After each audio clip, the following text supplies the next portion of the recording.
Itulah yang sering kali terjadi kepada umat-umat manusia yang mengalami pengalaman jalan Emmaus. Ya. Bagaimana kita harus percaya? Terus menerus dapatkah kita percaya ketika kita melihat Allah kita seakan-akan tidak ada lagi? Kenapa kalau Allah kita ada? Janji-janjinya untuk melepaskan kita dari masalah. Masalah penyakit, masalah keuangan, masalah keluarga. Kok itu kita tidak alami kelepasan tersebut? Yang kita alami penderitaan. Bagaimana kita bisa mempelajari janji Tuhan? Pada saat ada janji Tuhan, loh Yeremia 29 ayat 11, tidak ada rancangan Tuhan. Tapi sekarang tidak ada rancangan Tuhan, Yeremia katakan untuk kecelakaan, tapi sekarang saya berada dalam kecelakaan. Pelajaran kita kemudian bertanya kepada kita ya. Pikirkan masa lalu ketika Tuhan bekerja dalam hidup Anda. Bagaimanakah kebenaran ini membantu Anda menangani apapun yang Anda hadapi sekarang. Kalau Tuhan sudah memiliki peran yang begitu hebat di masa lalu kita. Kalau kita dapat menghitung satu-satu berkat Tuhan di masa lalu bagi kita. Apa kira-kira yang mencegah Tuhan dapat membawa kita apa ya? Membawa kita untuk melihat dia tidak sanggup saat ini lagi? Tentunya tidak. Tentunya tidak. Tapi pelajaran kita kembali kepada pemazmur ya, yang berteriak. Pemazmur yang berteriak. Kenapa berteriak? Karena seakan-akan Tuhan itu tidak hadir. Janji-janjinya itu hanya berlaku untuk masa lalu. Tuhan kok tidak memenuhi janjinya? Ya, janji waktu lalu ada orang kami sakit, saya sakit, orang kami doakan sembuh. Kok sekarang saya yang sakit, saya berdoa, saya didoakan, kok saya tidak sembuh? Seakan-akan gitu ya. Dan kita berteriak. Kita berteriak. Dan pemazmur dalam Mazmur tadi kita sudah baca. Mazmur 77 ayat 2 katakan, aku mau berseru-seru dengan nyaring kepada Allah. Dengan nyaring. 2 kali dia bicara tentang nyaring-nyaring.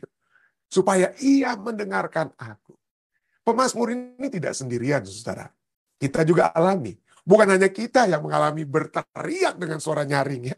Yesus Kristus sendiri. Karena pada saat dia berada di atas kayu salib. Dikatakan kira-kira jam 3. Berserulah Yesus dengan suara nyaring. Suara nyaring. Eli, Eli lama sabachthani. Artinya, Allahku, Allahku, mengapa engkau meninggalkan aku? Tuhan kok kamu nggak ada, Allah Bapa itu kok nggak ada? Ya. Padahal Yesus sering katakan, aku dan Bapa itu satu. Ya, Bapa itu selalu bersama-sama dengan aku melakukan kehendak Bapakku. Dan kenapa? Nah, kita sudah pernah jawab pertanyaan ini ya. Eli, Eli lama sabachthani kita sudah pernah jawab. Kita sudah pernah sering berapa kali kita diskusikan tentang ini. Tapi poinnya adalah, seperti Yesus, seperti pemazmur, kita seringkali berteriak dan dapat berteriak. Dengan suara nyaring, bahasa Grekanya, loud voice itu, suara nyaring itu, phone, megalefone. Phone suara, mega itu besar. Jadi, phone megale artinya megafon. Orang yang seperti pakai megafon. Ya. Nah, ini kok Yesus yang biasa satu dengan Bapa, kok dia mengucapkan kata Matius 27:46 ini, Eli, Eli lama sabachthani. Kita sudah pelajari. Ini dia hanya mengutip dari Mazmur 22.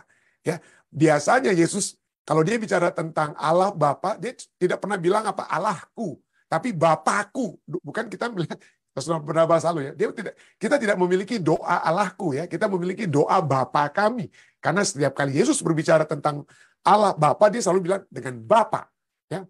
Pada saat dia mau mati sekali, Bapa, kepadamu kuserahkan jiwaku. Bapa di atas kayu salib sendiri, di atas kayu salib sendiri dari 7 pernyataan Yesus, hanya 1 kali ini dia bicara tentang Allahku. Kenapa? Karena dia sedang mengutip dari Mazmur 22. Ya, yang Mazmur 22 perasaan manusia yang merasa ditinggalkan oleh Allah. Tapi seperti pelajaran kita tadi, pemazmur dalam Mazmur 77 dia merasa Allah tidak ada, tapi justru Allah yang sedang membuat dia untuk apa? Berpikir. Allah itu ada. Ya, Allah itu ada. Tidak membuat apa? Membuat supaya dia dapat berpikir. Dan demikian juga dengan siapa ya? Keadaan kita. Seringkali kita berpikir Allah itu tidak ada dan kita berteriak dengan suara nyaring. Tapi sesungguhnya, seperti yang kita akan lihat tadi dihubungkan dengan 2 murid Yesus ya, dan apa yang terjadi dengan Mazmur 77, manusia itu yang hanya merasa Allah tinggalkan pada saat-saat tertentu. Sesungguhnya yang sering kali meninggalkan seseorang itu, atau sesuatu meninggalkan sesuatu itu adalah manusia yang meninggalkan Allah. Yeremia 2 ayat 13 katakan, 2 kali umatku berbuat jahat. Mereka meninggalkan aku, sumber air yang hidup, untuk menggali kolam bagi mereka sendiri, yaitu kolam yang bocor yang tidak dapat menahan air. Manusia yang seringkali meninggalkan Allah. Allah tidak meninggalkan manusia. Allah Bapa ada di samping Yesus pada saat Yesus berada di kayu salib, dan ketelah ini Allah melihat ada Allah Bapa bersama-sama dengan anaknya di kayu salib. Tapi Allah yang tidak pernah meninggalkan manusia. Manusia yang meninggalkan Allah. Mazmur 37 ayat 23 ayat 25 juga katakan, dahulu aku muda, sekarang telah menjadi tua. Tetapi tidak pernah kulihat orang benar ditinggalkan atau anak cucunya meminta roti. Justru karena kerinduan Allah untuk selalu bersama dengan kita. Pada saat kita berdosa sekalipun, Adam dan Hawa berdosa sekalipun, Allah yang mencari mereka. Allah yang mencari pada saat kita jatuh dalam dosa sekalipun. Itulah sebabnya kita memiliki istilah Immanuel. Allah, El, Imanu, with us. Allah yang bersama dengan kita. Allah, Immanuel kita ya. Jadi kita sudah pelajari waktu lalu ya, bahwa pada saat itu Yesus berkata seperti itu, dia mengutip Mazmur 22. Karena dia sebelumnya tidak pernah ya dari kematian. Oleh sebab dia akan menghadapi kematian. Oh, Yesus sudah nubuatkan, Yesus sudah katakan kepada murid-muridnya, Ka'bah ini akan dihancurkan ya pada hari ketiga ya akan dibangun kembali. Yesus sudah katakan, aku akan pergi meninggalkan kamu tapi aku akan kembali, aku akan mati. Semuanya Yesus sudah buat, sudah katakan. Tapi kenapa di kayu salib Yesus sendiri itu kok merasa ditinggalkan oleh Bapa? Ya, dia ingat, dia sudah katakan, kalau bisa cawan ini jangan berlalu daripadaku, tapi biarlah kehendak Tuhan yang jadi. Dia sudah tahu. Tapi kenapa Yesus harus mengutip Mazmur 22? Karena dia tidak pernah terpisah dengan Bapa. Ya, selalu bersama-sama dengan Bapa. Jadi, tapi oleh karena keberdosaan manusia, karena dosa saudara dan saya, seluruh umat manusia yang harus dia tanggung, untuk sesaat dia harus terpisah dengan Allah. Dan seperti yang kita pernah bahas waktu lalu, Bapa harus membelakangi anaknya sendiri untuk sementara waktu, agar Bapa tidak akan pernah lagi membelakangi semua umat manusia yang percaya kepadanya. Kalau Yesus tidak, istilahnya ya, tidak merasa Tuhan Allah Bapa itu kok seakan-akan membelakangi dia, ya kok Allahku, mengapa engkau meninggalkan aku? Orang yang berjalan meninggalkan kita hanya bisa melihat belakangnya orang tersebut. Dan itulah perasaan Yesus ya. Walaupun dia hanya cuma mengutip Mazmur 22. Tapi justru Allah yang untuk sementara waktu membelakangi Yesus. Agar supaya apa? Supaya Allah Bapa tidak pernah lagi membelakangi umat manusia. Pada saat Yesus mati dan kita menerima kasih karunia-Nya, kita tidak melihat lagi belakangnya Allah. Tapi yang kita lihat adalah wajahnya Allah. Suatu waktu kita akan melihat wajah Allah. Tapi itulah ya, sekali lagi, Yesus bukan mengalami Bapa yang sudah meninggalkan dia, tapi Yesus mengalami perasaan umat manusia. Seperti Mazmur 22 ya, merasa ditinggalkan oleh Allah. Seperti yang kita pelajari pada saat ini. Kok Tuhan, engkau kok nggak ada? Kenapa engkau meninggalkan kami? Kami berteriak dengan suara nyaring. Engkau kok tidak ada. Tapi sekali lagi, Mazmur 77 tadi kita sudah pelajari. Siapa yang membuat mereka itu, pemazmur itu tetap melek matanya, terbuka? Allah Bapa. Artinya Allah tidak pernah tinggalkan. Allah tidak pernah tinggal. Tapi itulah ya, kita semua memiliki apa yang dapat dikatakan atau disebutkan dengan istilah the road of Emmaus. Jadi jalan menuju Emmaus adalah keadaan kita di dalam dunia ini. Jalan menuju Emmaus. Kenapa? Apa yang terjadi di jalan menuju Emmaus? Kita tahu ya, pada saat ada dua murid dalam Lukas pasal 24, kita lihat ya. Setelah Yesus mati di kayu salib, murid-murid kemudian apa? Lari semua, lari mereka. Ya, mereka keluar dari Yerusalem. Ya, pada akhirnya. Dan pada suatu saat ada dua murid yang berjalan dan Yesus bertemu dengan mereka. Sudah sering kita pelajari tentang ini. Tapi mari kita lihat ya. Jadi pengalaman seakan-akan Allah itu sudah mati. Allah itu seakan-akan tidak ada lagi. Murid-murid yang sudah mendengar nubuatan-nubuatan tentang Yesus, tapi kemudian pada saat mereka melihat Yesus mati, ya, mereka lupa apa yang dikatakan oleh firman Tuhan. Ya, pada saat mereka melihat sesuatu yang ada di hadapan mereka, Yesus tergantung, mati di kayu salib, kemudian dibawa turun dan dikuburkan. Mereka kemudian mengalami kebimbangan. Tuhan sudah tidak ada lagi. Yesus sudah mati. Tidak ada lagi bersama-sama dengan mereka.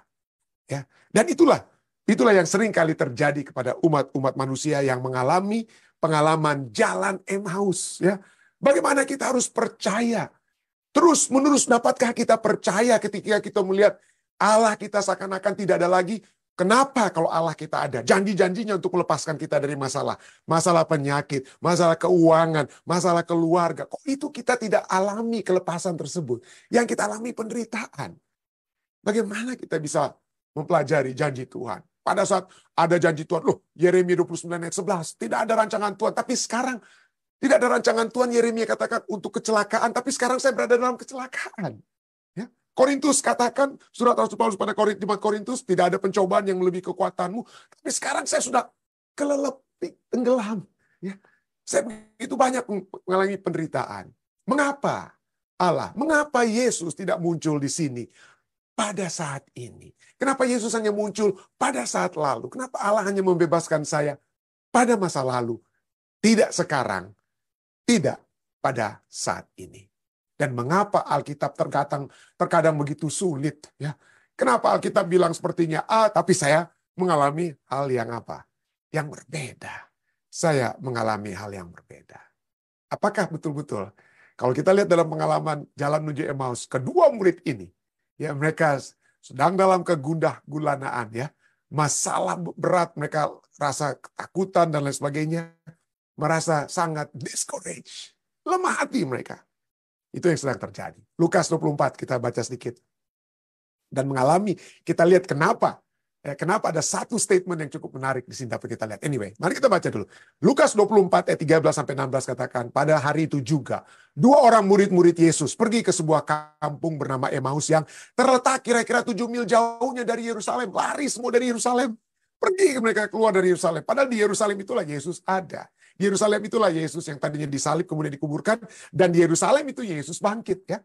Yesus bangkitnya di Yerusalem, bukan di Emmaus, ya. Anyway, dan mereka bercakap-cakap tentang segala sesuatu yang telah terjadi.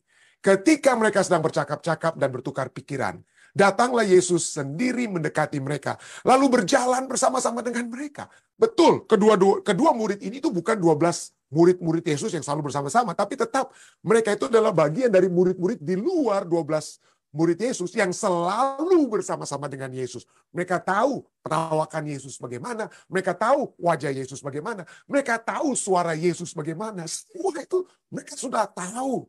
Tapi kenapa pada saat itu? Kenapa pada saat itu kok mereka, ya? Pada saat Yesus datang mereka tidak tahu. Ya. Dan pelajaran kita katakan ayat 16. Tetapi ada sesuatu yang menghalangi mata mereka. Siapa yang menghalangi? Apakah ada abu atau ada apa yang menghalangi mata mereka? Dari kata-kata ini kita ketahui bahwa Allah sendiri yang telah menyebabkan ada sesuatu yang menghalangi mata mereka. Kenapa? Apakah Allah yang menyebabkan mata mereka itu tertutup? Tentunya kita lihat Allah mengizinkan. Kenapa?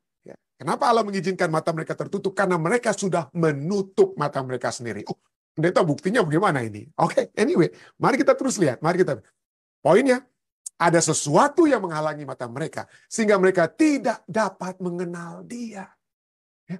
Bukan hanya mata, mereka kan bisa dengar suara Yesus. Anda saat ini misalnya, Anda kalau tutup mata sekalipun, artinya sejak dari permulaan acara kita, tapi Anda mungkin bisa mendengar suara saya.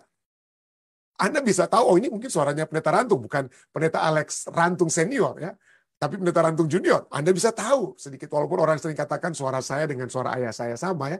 Tapi Anda bisa pasti Anda bisa melihat ada apa, bisa mengetahui ini suaranya pendeta Stephen Rantung, ya. Kalau saya bertanya, kenapa mereka nggak bisa? Kenapa? Saya tadi katakan Allah seakan-akan menghalangi mata mereka. Kalau kita lihat apa yang terjadi sebelum mereka keluar dari Yerusalem, adalah pada saat beberapa wanita sudah pergi ke kuburan Yesus. Mereka sudah melihat, waduh, bahkan ada yang sudah bertemu dengan Yesus sendiri. Mereka ingin pegang Yesus. Yesus kata, oh jangan dulu. Saya belum menghadap pada Bapa. Ada orang yang sudah menyaksikan apa? Menyaksikan kebangkitan Yesus. Ada murid-murid yang pergi. Ya. Tapi coba kita lihat apa yang terjadi pada saat itu. Lukas, ya, Lukas 24, ya, ayat 24. Jadi pada saat itu setelah ada yang menghalangi mereka, lalu Yesus datang kepada mereka. Yesus bertanya, apa yang terjadi dengan, apa yang terjadi dengan kamu? Lalu mereka, oh, apa kamu ini bukan. Lalu kedua murid ini berkata kepada Yesus, apa kamu ini nggak tahu apa yang terjadi di Yerusalem? Lalu kemudian mereka menceritakan tentang Yesus. Padahal tuh yang mereka ceritakan itu sedang berada di samping mereka. Yesus sedang berjalan bersama mereka. Dan coba kita lihat. Ada satu poin yang mereka kemukakan yang bisa kita hubungkan dengan Lukas 24 ayat 16. Ini apa yang mereka sendiri katakan kepada Yesus yang tidak mereka kenal di ayat yang ke-24. Lukas 24 ayat 24. Ya, itu kedua murid ini berkata kepada Yesus, ya, setelah mereka bilang, oh, kamu ini kok cuman kamu ini nggak tahu nih apa yang terjadi di Yerusalem. Lalu ini mereka ceritakan, ada beberapa teman kami, katakan, dan beberapa teman kami telah pergi ke kubur itu dan mendapati bahwa memang benar yang dikatakan perempuan-perempuan itu, tetapi dia tidak mereka lihat. Ada murid-murid, ya, laki-laki yang kemudian setelah, termasuk Petrus, murid laki-laki setelah murid-murid wanita itu yang melihat Yesus pergi, dan Yesus bilang, katakanlah kepada murid-murid dan kepada Petrus tentang apa yang kamu lihat. Lalu kemudian laki-laki itu, beberapa murid laki-laki itu kemudian sudah dengar tentang apa yang Yesus katakan kepada para wanita, tapi mereka ingin melihat, ingin membuktikan dengan kaca mata mereka, bukan kacamata, dengan mata mereka sendiri. Mereka pergi ke kuburan. Tetapi apa yang terjadi pada saat mereka pergi ke kuburan? Mereka tidak melihat Yesus. Mungkin Anda pikir, wah, kenapa? Mungkin Yesus sedang pergi ke atasnya ke Bapa. Tidak. Salah satu pelajaran di sini kita sudah pelajari. Kalau kita harus lebih dahulu percaya sebelum apa? Sebelum melihat, saudara, ya. Manusia itu yang lebih dahulu harus apa? Melihat baru percaya. Itulah murid-murid ini. Melihat baru mau percaya. Tapi Allah mau pada kita, kepada murid-muridnya, kepada kita semua, kepada para pemazmur sudah dinyatakan, hey, walaupun kamu belum melihat, percaya. Walaupun kamu belum melihat kesembuhan, kelepasan dari masalah-masalah apapun, percaya. Kalau kita percaya, kita akan melihat. Kalau kita percaya, kita akan melihat. Jadi itulah, ya. Mereka tidak melihat Yesus karena ada pengajaran. Ada pengajaran yang Allah ingin berikan kepada kedua murid yang sedang berjalan ini, ya. Kepada kedua murid, mereka tidak melihat. Kenapa? Karena mereka maunya buktinya dulu, mana dong ada Allah Tuhan. Lihat dulu dong apa saya sudah dapat kelepasan, ya. Apa yang Yesus katakan kepada orang-orang yang tidak percaya, maunya percaya hanya kalau melihat. Kita sudah baca ayat 24, ya. Jadi kita lihat di sini, penyebab itu bukan karena Allah yang ingin memang ketok mereka, yang ingin menghukum mereka dengan membuat mata mereka tidak melihat, tapi untuk memberikan satu pelajaran. Satu pelajaran karena mereka sendiri yang tidak memiliki iman, yang memiliki mata tapi ingin melihat secara bukti di luar iman. Dan itulah yang Yesus katakan dalam ayat 25 seterusnya. Maka ia berkata kepada mereka, hai kamu orang bodoh. Kenapa mereka itu bodoh? Ya, mereka sudah bersama-sama dengan Yesus, sudah mendengar semua ajaran Yesus, sudah melihat mujizat-mujizat Yesus dan lain sebagainya, tapi tetap saja tidak memiliki iman. Tetap saja mau berpikir mereka harus lihat dulu baru mau percaya. Yesus katakan, hei, percaya dulu baru kamu akan melihat. Hai kamu orang bodoh, betapa lambannya hatimu sehingga kamu tidak percaya. Kamu tidak percaya kepada segala sesuatu yang telah dikatakan para nabi. Bukankah Mesias harus menderita semuanya itu untuk masuk dalam kemuliaannya? Lalu ia menjelaskan kepada mereka apa yang tertulis tentang dia dalam seluruh kitab suci, mulai dari kitab Musa dan dari segala kitab nabi-nabi. Yesus jelaskan firman Tuhan. Firman Tuhan yang Yesus jelaskan itu kitab perjanjian lama pada saat itu, ya. Sudah ada yang lebih lengkap bagi saudara dan saya. Kita sudah memiliki kitab perjanjian lama. Kita memiliki kitab perjanjian baru. Kita sudah tahu apa yang Yesus katakan, apa yang Yesus ajarkan, apa yang Yesus sudah lakukan. Kita semua sudah lihat. Tapi seringkali kita bilang, mana dong Tuhan Yesus? Mana kehadiranmu saat ini? Saudara dan saya, hal yang sama Yesus dapat katakan kepada kita. Hai kamu orang-orang bodoh. Betapa lambannya hatimu sehingga kamu tidak percaya. Itu dapat terjadi dalam diri kita semua, ya. Pada saat kita ingin maunya melihat dulu baru kita percaya. Melihat dulu kita dapat pekerjaan baru mau percaya Yesus. Betul-betul jaminan penyertaan. Melihat dulu kita sembuh dari penyakit baru kita mau percaya. Baru kita lihat mujizat baru kita mau percaya.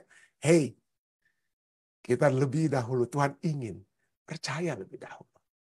Manusia katakan melihat baru percaya. Tuhan katakan percaya baru kita melihat. Percaya baru kita melihat. Poinnya, Allah selalu beserta kita. Kepada kedua murid ini, Yesus itu bukan buta dan tuli terhadap keberadaan mereka. Yesus mengetahui keberadaan mereka. Jadi pelajaran yang dapat kita lihat ada dua pada malam hari ini. Ya, Allah sesungguhnya tidak pernah diam. Poin pertama. Apa yang kita sebut diamnya Tuhan, mungkin sebenarnya adalah ketidakmampuan kita atau keengganan kita untuk mendengarkan Dia. Ya, ketidakmampuan kita. Yesus harus kembali menjelaskan apa yang ketidakmampuan. Ketidakmampuan kita, keengganan kita untuk percaya terhadap firman Tuhan. Ya, untuk percaya kepada firman Tuhan. Tetap berpegang kepada firman Tuhan. Ya, bukan hanya firman Tuhan.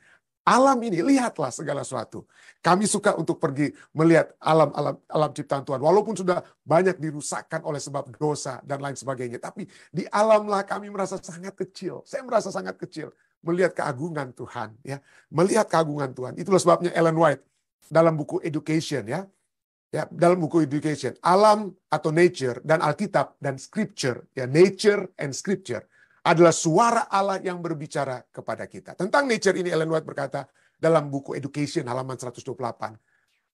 The book of nature and the written word shed light upon each other. Kitab alam dan firman yang tertulis, kitab suci dan kitab alam, firman yang tertulis, ya, saling menerangi satu dengan yang lain. Kitab-kitab itu memperkenalkan kita kepada Allah dengan mengajarkan kita sesuatu mengenai hukum yang olehnya Ia bekerja.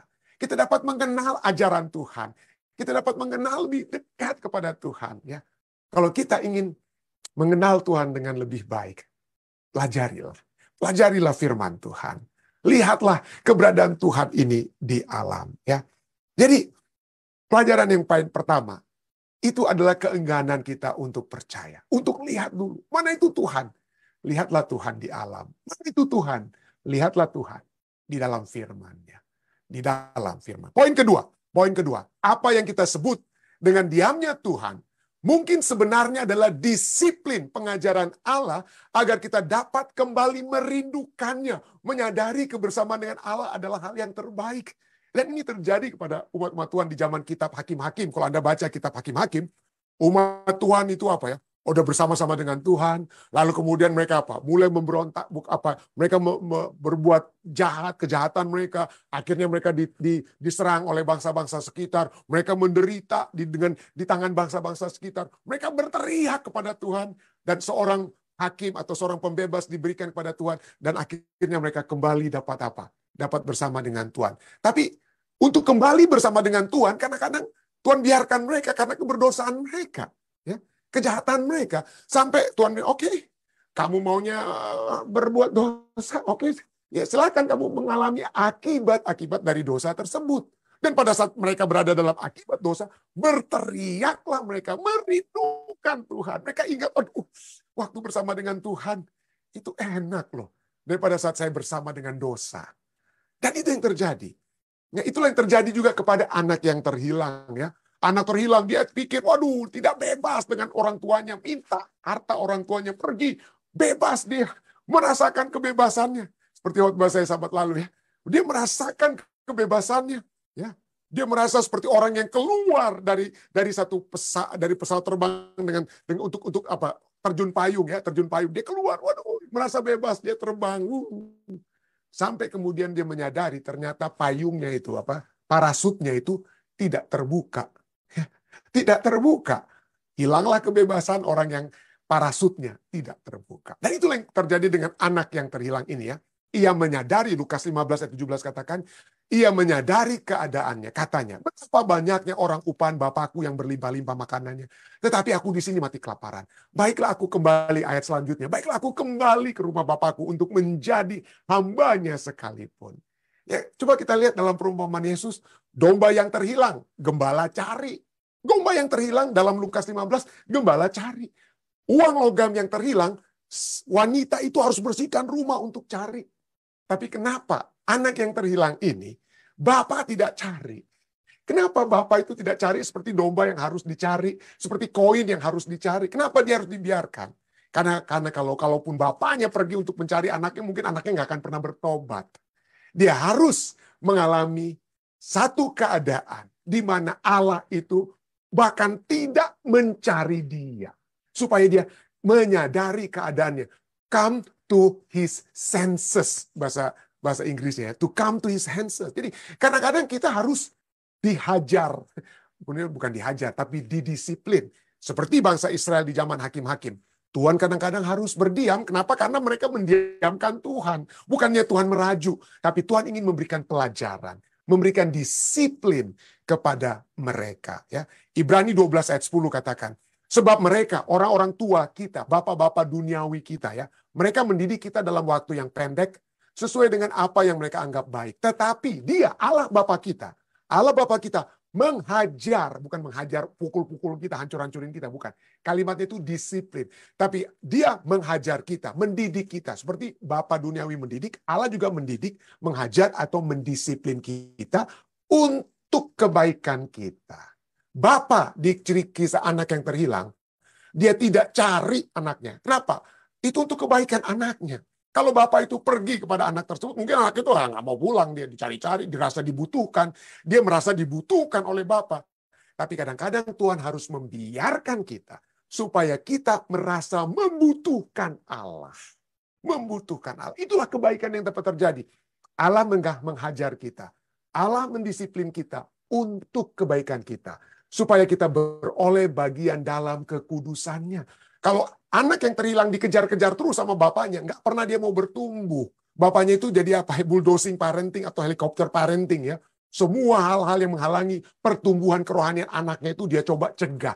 Kadang-kadang kita harus biarkan. Allah dengan tangisan dia biarkan anak yang terhilang ya. Allah dalam tangis, dalam sedih, dia kadang-kadang harus membiarkan kita mengalami sendiri akibat-akibat pelanggaran dosa kita. Supaya kita merindukan Allah. Ternyata waktu saya hidup bersama dengan Tuhan, indah itu. Lebih indah pada saat saya hidup dengan keduniawian. Akhirnya habis harta duniawi saya. Akhirnya saya harus makan makanan babi. Sedangkan di rumah ayah saya bersama dengan Tuhan, potlucknya lebih bagus daripada makan babi di sini dan lain sebagainya. Itulah sebabnya ada pepatah di Amerika yang katakan, di absence, ketidakhadiran, membuat hati semakin dekat. Kadang-kadang kita pada saat kita bersama-sama dengan seseorang, ya entah itu sahabat Anda, ya pada saat sering bersama-sama atau kekasih sekalipun, udah kebiasaan. Kalau biasa-biasa ya udah dianggap remeh. Tapi begitu orang tersebut pergi, entah itu sahabat, entah itu kekasih, setelah pergi jauh baru kita bilang, lebih baik bersama-sama bersahabat dengan sahabat itu. Itu seharusnya dia orang yang lebih baik. Jadi ketidakhadiran, keterpisahan itu dapat seringkali membuat hati semakin dekat. Absence make heart grow fonder ya. Jadi itulah sebabnya dapat kita katakan air itu sangat berharga. Kita seringkali buang-buang air. Kita kan seringkali kita buang-buang air ya di apartemen atau apa di rumah. Kadang-kadang kita air itu nggak kita mati-matikan. Kan udah biasa banyak kok air. Tapi coba Anda berada di padang gurun, tiba-tiba ya, tidak ada air di sekeliling Anda, Anda sangat kehausan. Waduh, Anda akan merasa menyesal. Waktu dulu saya buang-buang air. Pada saat kami di Ethiopia, ya tidak banyak air. Air itu hanya sekali, sehari itu hanya, pada saat kami datang hanya 15 menit. Setelah kami tinggalkan setelah 10 tahun, berkembang. Dari 15 menit jadi 1 jam. Air bagi kami di Ethiopia sangat berharga, saudara-saudara, sangat berharga. Ya, tapi jangan kata lain, air akan sangat berharga dan lebih menyegarkan saat kita kehausan. Itulah sebabnya Matius 5 ayat 6 katakan, berbahagialah orang yang lapar dan haus akan kebenaran. Kita merindukan Tuhan. Tuhan di mana? Bersama dengan Engkau itu indah. Tuhan, kami rindu untuk kembali bersama dengan Engkau. Berbahagialah orang yang lapar dan haus, bukan orang yang kenyang dan merasa tidak butuhkan air. Kenapa? Yang berbahagia orang yang mencari Tuhan, karena mereka akan dipuaskan. Lukas 11 ayat 9 katakan, mintalah, maka akan diberikan kepadamu. Carilah, maka kamu akan mendapat. Ketoklah, maka pintu akan dibukakan bagimu. Orang yang meminta, orang yang mencari, ada orang yang mengetok, itu karena kebutuhan mereka. Kebutuhan mereka. Kerinduan membuat kita meminta. Rindu untuk makan sesuatu yang enak. Mungkin siapa nih yang jago untuk bikin ini? Kita minta kadang-kadang ya. Meminta, kerinduan membuat kita meminta orang yang sesuatu yang kita rindukan. Kekosongan membuat kita mencari sesuatu untuk memenuhi kebutuhan kita. Kita mencari karena ada kekosongan. Aduh, ternyata di rumah Bapak itu lebih bagus daripada di kandang babi yang makanannya saya makan. Jadi ada kekosongan, kosong perutnya. Dan dia akan mencari makanan yang lebih enak di rumah Bapak, anak yang terhilang tersebut. Keheningan, kesepian, kesunyian membuat kita mengetuk. Itulah sebabnya kembali kita lihat Allah sesungguhnya tidak pernah diam. Ya kadang-kadang kita tidak melihat kita tidak melihat kehadirannya seperti kedua murid tersebut. Tapi kadang-kadang Allah membiarkan kita. Allah membiarkan kita agar supaya kita dapat merindukan Dia. Ada saat-saatnya Allah membiarkan. Ada saatnya Allah bersekutu dengan Yusuf. Tapi sesudah itu bangsa Israel yang ada di Mesir ada 400-an tahun. Suara Allah tidak terdengar. Ada juga hampir sama setelah masa perjanjian lama menuju perjanjian baru, ada saat ratusan tahun Allah seakan-akan tidak terdengar, tidak ada tulisan tentang Tuhan. Firman Tuhan tidak ada sampai Yesus lahir. Ya. Kenapa? Supaya kita merindukan Allah.